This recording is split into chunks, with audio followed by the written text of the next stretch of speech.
Oui, Baïmboko, vous avez de partout à travers ma chaîne YouTube de mais ça toujours l'actualité politique en Boko au Congo. Les lots vraiment toqué pena ngambo ngambo amibeko surtout na matali procès à Vital Kamerhe procès 100 jours au binonio so bulanda penda na bokebi na likambo etalaki Vital Kamerhe kasi cour de cassation oui tu peux saper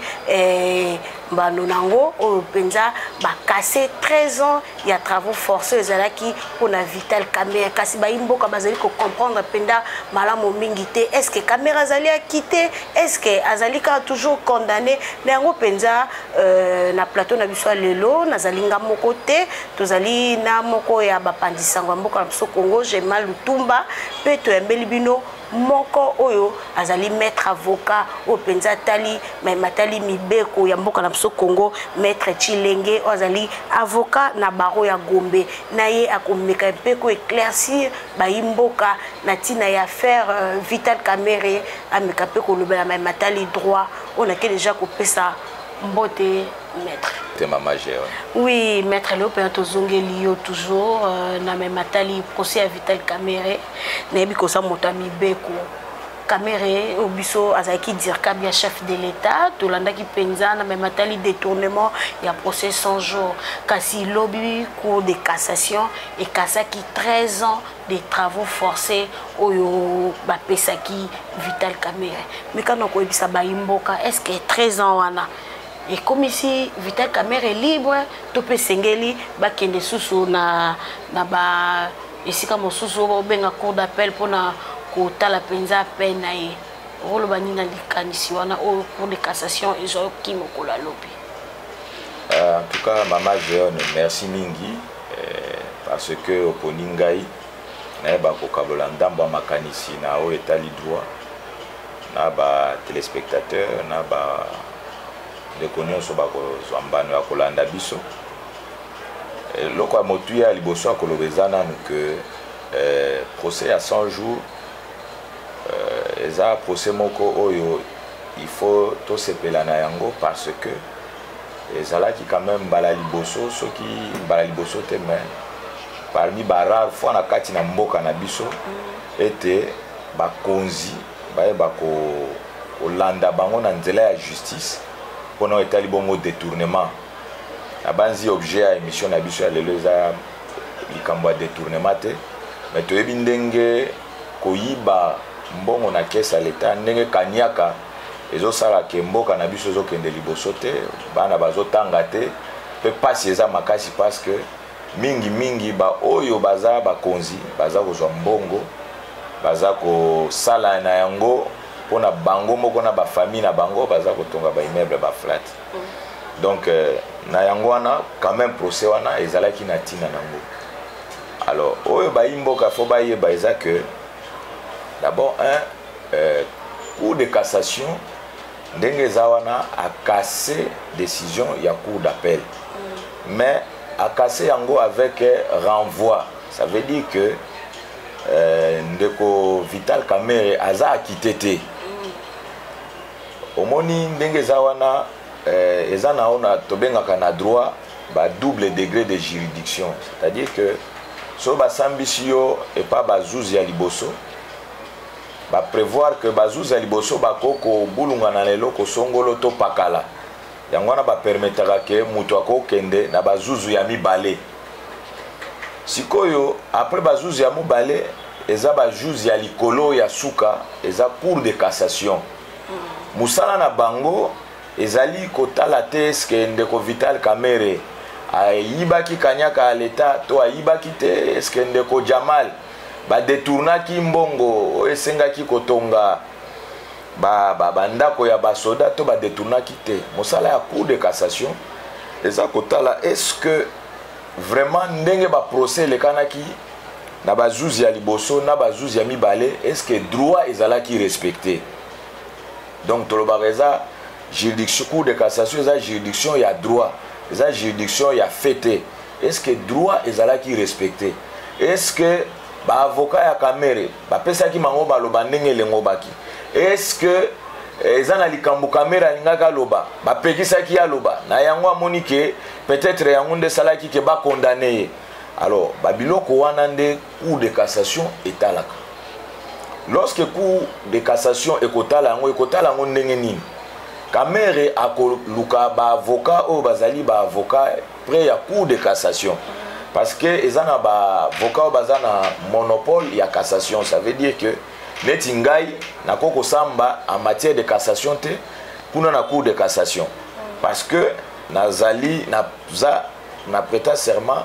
juste na niveau ya cour d'appel, mais ba avocat ya cour de cassation ce qui Kamere a consulté bango neti na likambo na eboye bango bako après introduction ya pouvoir au Kamera kotsaki bango bako kotisa sikoyo ba moyen na bango de cassation kuna na niveau cour pona kotalisa cour ke sika boye règle boye ya droit ezalaki violé, règle boye ya droit ezalaki violé. Mais lokola totangi na no arrêter parce qu'il faut même bande ko bayeba que ba arrêt ya cour de cassation a motivé Kabare n'a été à casser kaka avec renvoi atali que ba point à droit qui respecté à casser avec renvoi. Maintenant likambo oyande ko Kamere cour aza clair a sengi que Kamera zonga na cour d'appel mais na composition ya ba juge mususu. Mais na kati yote maître comment le quoi ndenge cour de cassation est renvoyé à faire Kamera na cour d'appel, c'est comme si baza incapable de gérer dossier wana pondenge ba katele 13 ans l'accepté Kamera zali innocent na ma nyonso bakizaki. Bon et là qui c'était que Kamera zali innocent mingi soki cour a cassé sans renvoi ndé la qui que makambu et sili yokomi innocent. Mais dès que cour a cassé avec renvoi, c'est que ezana ba élément de droit na koko pesa net exemple pas si mingi ezali bande ko bakolimbisa biso arrêt bimaki lobi le temps to kene na greffe to examiner arrêt, mais lokola ba cassé avec renvoi et ba désigner composition mususu ya ba juge elingi koloba que ndenge za wana il faut cour d'appel à réexaminer, à réétudier dossier. Par exemple bakoloba que non fallait pas ba condamner à travaux forcés, fallait pas condamner qu'à 13 ans simple. Et ça ba cas de figure. Donc ndenge zali wana composition bako mettre en place bangonde sikoyo bako examiner appel au caméra salaki bango siko bako zana compétence ya kotala est-ce que juge ya premier degré ou a condamné qui caméra pour 20 ans azalaki na raison toi azalaki na raison te par exemple il faut qu'on maintenir 20 ans. Donc wana siko eza mosala oyo ba juge ya cour d'appel au bakopona de bako. Oui, na ko monopoliser parole te, na ko pesa concerne nga je m'appelle atuna waye motuna. Comment na tant procès bandara les bandits nango tuzalaka no mettre tout ça qui émission sur le bela pe makamba procès. Mais ba avocat ya ndeko Kamere ba banda ko ganga ko bela tango nyonso to bazo tikela bango tango ba samba lolenge esengela mite pona pour défendre les clients à bango mboka Vital Kamere. Mais les gens comment on a niveau au makambo qui to peut to ba juge boso c'est que moi ni to peut corruption peut kota ki na kati no lenge to commission to comité qui les sous na deuxième ba changer ba juge to mona lenge ke lo lenge pe makambo zo tindila na ba imboka mususu o batindi biso to ya kokuta na bino lelo tozomona ndeti ke mwana mboka pe kozana kaka laver po tomona makambo ndenge ekendelaki liboso bavoka babanda de komilobelaki batikela bango ntango basamba malamu te mais lelo nesika osusu tokomi boye yo ozomona ngo ndenge nini? En tout cas merci mingi pour na maloba na yo. Je crois bien que na ba avocat Kamere ba se plaignaki que bazaye kotikela bango maloba te. Mais na banzi ke biso nyonso tolanda ki procès. Ce qui est vrai c'est que ba avocat ya Kamere bango moko déjà au départ bazalaki heure moko bazoboya kosamba heure moko balingi kosamba. Ozo comprendre parce que ezana ndeko moko pe azalaki na parti ya Kamere azalaka ministre ya budget ministre Baudouin Mayo se plaignaki alobaki que problème ya ba avocat Kamere na justice ezaka politique te eza judiciaire. On moni soto sali même comparaison na procès ya ndeko Matata Mponyo Avocat matata mponyo bazalaki kaka te oh non eza politique oh eza boye baza contre ye parce que non mais bazalaki baza ko samba baza ko présenter ba moyen de droit mais pona mutu nyonso neti nga tant on landaki procès na constataki que d'abord il est arrivé même ba provoquer caméra bazo ba que non bango ba kozwa parole te baza na confiance ya ba juge wana te qu'on se comprend et puis il faut to bosana te que au départ procès à caméra et ça procès moko même président ou azaki chef président ya composition pe chef ya juridiction à TGI Gombe akufa na ba circonstances moko o ezaka malamu te pe à son âme juge vous comprendre donc ça na makambo ya belé entourage qui procès wana mais dans tous les cas il faut ko kanga arrêt et kolobate avec exactitude que na cassé pour telle ou telle autre raison. Arrêt à co-examiner ba moyen oyo ba avocat ya cassation ya caméra na niveau à cassation ba releva qui comme ba défaillance ya point de droit. Alors tous 8 ans à co-examiner arrêter mais oyo ba imboka fo ba yebeza que na moment oyo tozali ezala que ba avocat caméra baza opesa ba malobate. Tant mieux arrêt za cassé pour que cette fois-ci bazala na temps ya kozwa maloba longenge et longobani. Et puis, on a précisé le sous maman journaliste. Avocat Kamer étant on se plaindre de bazo pesa vraiment malobate et zala ki mingi na niveau ya tribunal à grande instance ya Gombe. Mais na niveau ya appel, c'est plaignant qui na makambo na te et puis en plus loko sala qui peut passer et na niveau à cour d'appel même opinion, azala qui un peu découragé. Ba monaki ke ay komi na makambo ya justice et que ndaka moulai pe bon batu bakomaki un peu ko soupçonner et loko na nina benga non ba imboka justice et kendaka malembe to kende na dossier wana malembe total tango décision définitive et kozwama ndesiko to koyeba ko sala ba commentaire est-ce que ezalaki nango théâtre est-ce que eza makambo politique ou bien est-ce que droit penza et longo bani mais to lo ba pété que ezaki théâtre parce que ba quitter ndeko Vital Kamerhe non. Parce que pour condamner, il faut que la preuve est à la peine suffisante. Mais ceux qui peuvent condamner, ils à la tête que condamner parce que ça politique. C'est le moment opportun. Tant que décision définitive est que la sous-souté que cassation, que casser ou pas. En ce moment-là, tu peux ça avis définitif sur la question. Mais en attendant, donc match nous mobimba. Donc, comme tout bande de la match, zaneti cassation lobby match arrêt à rejouer. Voilà. Donc, il faut que ceux qui va signer lire to peut comprendre malamu mais signer va comprendre que makambu ya Vital Kamerhe procès et zongi donc nyonso les bandeli. Makambo nyonso basambisa ki bango liboso et quoi nyonso na mai. Donc bazongi babandi na juge ya sika dossier pe ba ko bandi ko yoka bango lisusu ya sika to pe to lo babongo. Voilà, to lo baboye. Na oyo lobby bosolo ezali mais en tant que technicien la ligne apporter précision Kamerhe ba condamna qui est na premier degré tribunal à grande instance asali appel ba condamné na appel ba kei na cassation cour à cassation a cassé décision ya appel a sengi que ba refaire donc cela implique que décision à premier degré jusque là appel siko il faut réexaminer décision et à premier degré où est condamné qui est tant ou siko ba juge wana ba ko réexaminer soit ba ko confirmer que Kamerhe ozakaka mokangami ba juge à premier degré bazaki na raison soit ba juge à premier degré bazaki na to acquitté yo na niveau ya appel sozo la ngai siko ele ko sale mezani soki et salemi que ba acquitté en ce moment là ministère public peut accoquiper les sous kokende na niveau à cassation pour na koloba ke voilà tel élément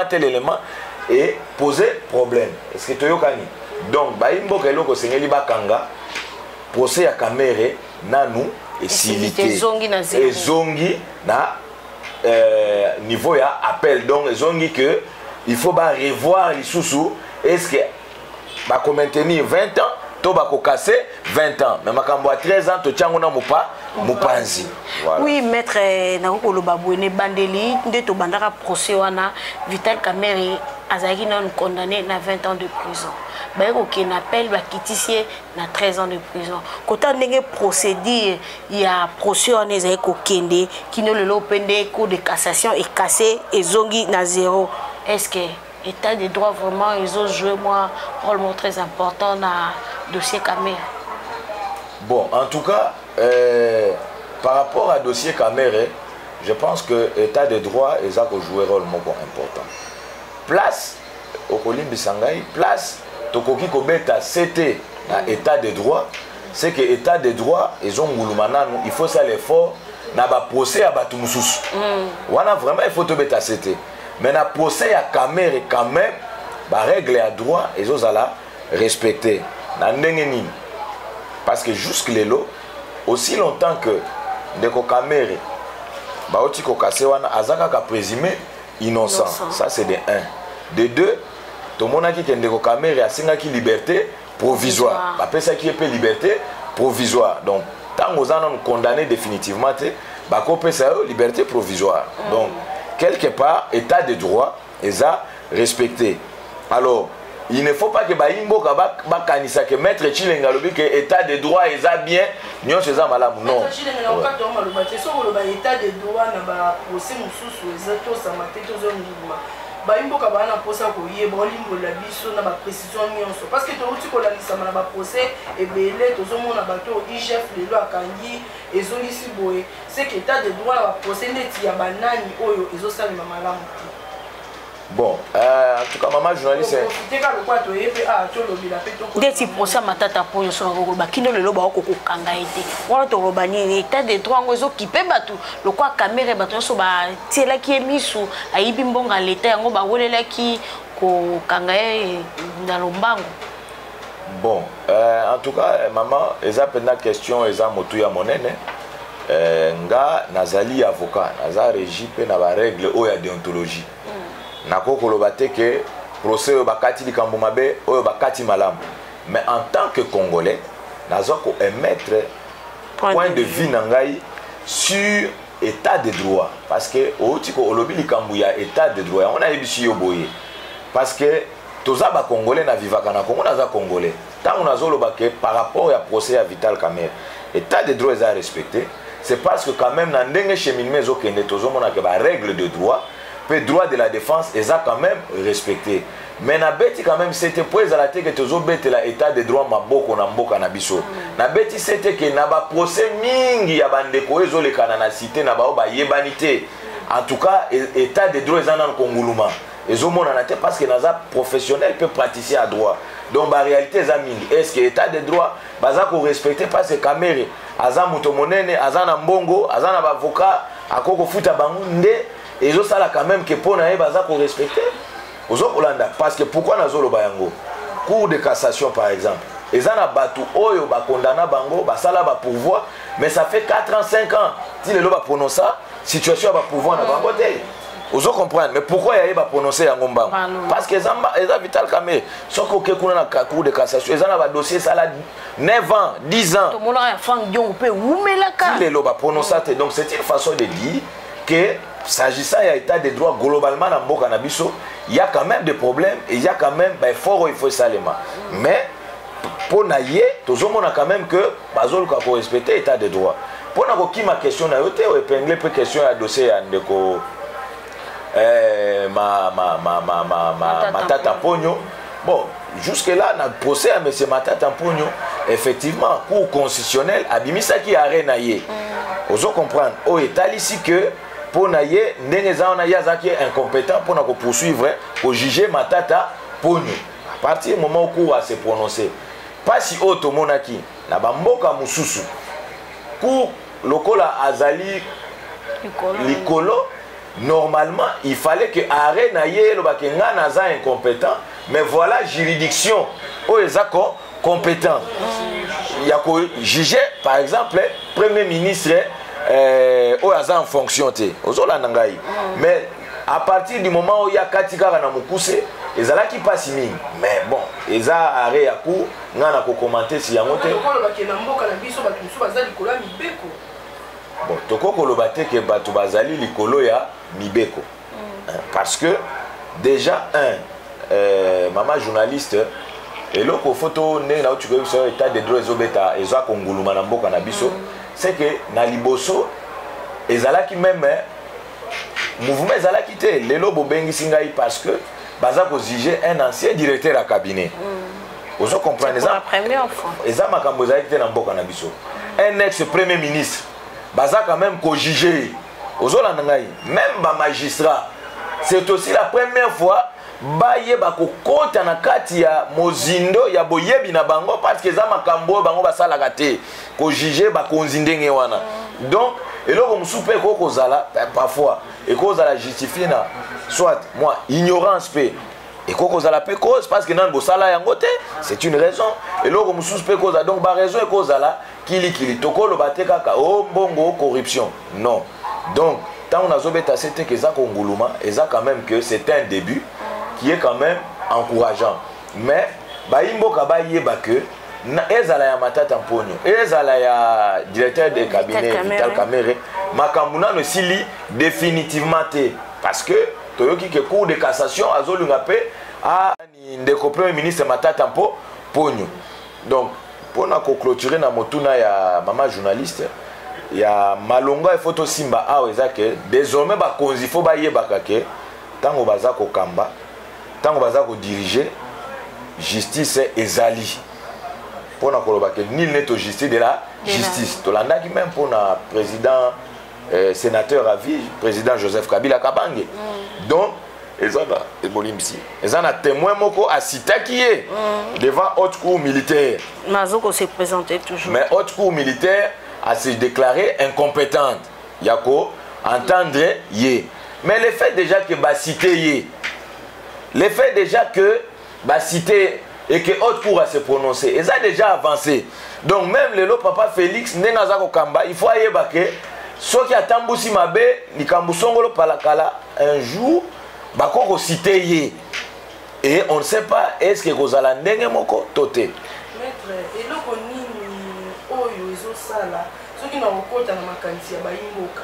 tokoma na point wana oyo esalaki cour ezala na incompétence ya kojuge certain niveau ya bato mosusu oyo baa na niveau ya likolo eloko nini ekomisa bango totangi ka ya mwana mboka Joseph Kabila oyo haute cour militaire elobaki ke eza na incompétence eza na capacité na ye te ya kojuge toke epa ya mwana mboka matata mpono mpe koto na cour constitutionnel babi mpe bango mpe baza capable te eloko nini ezosukisa bango mayele to mpe eza na balwa oyo etangama na mboka na biso ekokosambisa bango bakomi likolo kuna te maman en tout cas eza question moko ya motuya oyo tikotuna omoni problème eza na mboka na biso eza lokola na bamboka nyonso politique ezaka na influence makasi sur droit alors ba oyo bakambaki biso batikaki bamibeko oyo ezosala ke eza pasi kolandala bango eza par exemple mobeko oyo babengi l'irresponsabilité pénale du président de la République la loi sur les statuts il y a un ancien chef de l'État mobeko wana va voter que président de la République ezala donc acte nyon soit posé qui tango azalaki en fonction aza irresponsable pénalement ozolanda ngai mobeko eza ko faciliter ba magistraté et parce que état de droitelaksimi mandeko fo bayeba nde ozomona bitumba mususu baza ko bundisa bakonzi lelo état de droit elakisi mobeko eza likolo ya nyonso soki mobeko elobi ke okoko landela présidente donc ata président wana asalaki mabe mobeko esali nini ebloqué yo alors eloko faut sala il faut ko changer mibeko wana koloba ke te comment mobeko ko sala ke balandela mutute te soki asalaki mabe na cadre musala na ye ok mais mabe wana soki ezalaki en dehors ya musala na ye est-ce que par exemple mon mandat ya fonction à président de la République et puis si mbano aboma batu non soki siko abomaki batu pendant kazalaki président alors mobeko koko empêcher te balandela ye lelo tozomona na ozo salema na Burkina Faso après 30 ans plus tard tant mobeko ekomi bien bon moi lelo ke ba poursuivre Compaoré pe aza condamné donc c'est ça que nakoko yebisa bino donc état actuel ya mobeko eza ko faciliter te bazuzu basala bajuge bolemisa ngai basala mosala na bango lolonge esengeli. Matondi mingi maître Chilenge to comme na suka Vital Kamerhe lelo yo to ba akokende na cour d'appel pona kotala lolenge soki ba ko quitter to pe ba ko bakise susu mbano kasi azali bon la liberté provisoire zaki liberté provisoire pona santé zaki malamu te maître délai et liberté provisoire ezara combien de mois to combien d'années parce que depuis Kamerhe azana mikila poto kine lolo ou mais je sais d'ailleurs ba moi depuis azon liberté provisoire ko ça peut-être 5 ans avant d'année pour notre traitement. Bon, dans mon coup, c'est ce qu'il faut que c'est que le principe est que Motonio soit présumé innocente, qui n'ont pas de mbanonaye. Alors, wana ya liboso, ya mi balé, aussi longtemps que nous pas katelo mbano, tu as présumé innocent. Or un innocent, principe est la liberté, exception est ko kanga mutu. C'est besoin ngai. Donc, ndenge zawana soki bazouz, ba monique motivation ya eloko asenge liberté eza fondé baza na droit ba pesa parce qu'aza condamné té. Donc ceux qui sentent sali qu'il faut balandela ngo dans 6 mois ba kolandela ngo d'ailleurs kuto ezalaka ba ko yebisa yo ba pesa liberté batali que non oza mutu moko mais ba yebisio oza na ba limite bisiko ko kende té ainsi de suite. Donc ba ko fixer tes délai 1 mois 2 mois 3 mois non c'est en fonction ya ndenge tout comme ba juste peut ba ko kotala ba lobité liberté to pesa qui est ba condition to fixer là qui a zo respecté par conséquent ba réincarcéré ba zongisi Matondi mingi maître Chilenge message de la fin ko lancer na ba imbo ko nyoso balanda kyo mokolo mwa lelo na tina matali kaka procès Kamerhe état de droit soko ko lo ba mwa ndambo na mo procès donc na zo bisaka ba imbo ka to se décourager té ata nzela ya mulai bamandaka na pa moko état de droit bato ba décourager te ba constater que ça slogan moi nata soka botami atambola mbala moko te malembe ndenge to bandi boye déjà lelo bakonzi basi bayebi que IGF comment ata mutu ayibaki ata bakangi abimi membongo ata ndambu ezongi c'est déjà quelque chose donc malembe tokoza na état de droit net ya France te net ya États-Unis te bango pe batonga ki état de droit na mukolo moko te bazwa ki temps pona kota en état de droit na bango par rapport à procès de Vital Kamerhe ba imboka oye yibamaki eza mbongo na biso ba congolais donc il faut tout monde clair na mbongo wana ekenda souci na ngai ngana betaka sete souci na ngai ezate kaka to mona ke o ndeko Vital Kamerhe aza condamné o akosala 20 ans 13 ans nga souci na ngai zato betaka nde lisolo ya mbongo wana parce que mbongo wana ndeko tonga ba école mbongo wana ndeko sa makambo mbongo ebungaki ekenda wapi parce que na sanction na sentence ya muto ya détourné ezalaka pe restitution ya ba bien détourné souci na biso il faut to yeba mbongo wana eza wapi et na ngina beta sete pona biso pe ba juriste congolais il faut to réfléchir total eloko ni toko kosala en ce qui concerne ba détournement parce que ba procès ezwakata mulai procès muso ko sala 5 ans 10 ans mais mbongo wana alors il y a moyen de voir dans quelle mesure ce qu'il faut changer parce que l'état est en posa ya mbongo donc voilà un peu na mukuso na koloba to se décourager te justice ezaka molai mais to zela aboutissement ya procès poto yeba est-ce que bazalaki kozoba biso to bazalaki kozoba biso te Matondi mingi maître Chilenge merci na baimbo ko nyos ko bonaki de partout na ba chaîne YouTube na biso pona ko lobela bino mais matali procès sans jour oyo baimbo ko musupe mbazaki na souci Kamerhe ba quitter mbongo na biso bazongi cité bolandi maître dossier ko kende malembe d'ici Nicolas Zali ko ya ba ko kende na cour d'appel to yema mbano nini ba ko pesa Vital Kamerhe soki pe ba ko quitter to pe ba ko bakise susu peine mosusu to comme la suka merci na Jeffer Mikwete wazaki bona sima caméra Matondi mingi na Junior Mbui na sima ya caméra merci na assistance ya concierge Malutumba auto kabola kinaye plateau pe Matondi mingi susu na maître Chilenge oyo ndima ki penza ko ya nola mituna biso ya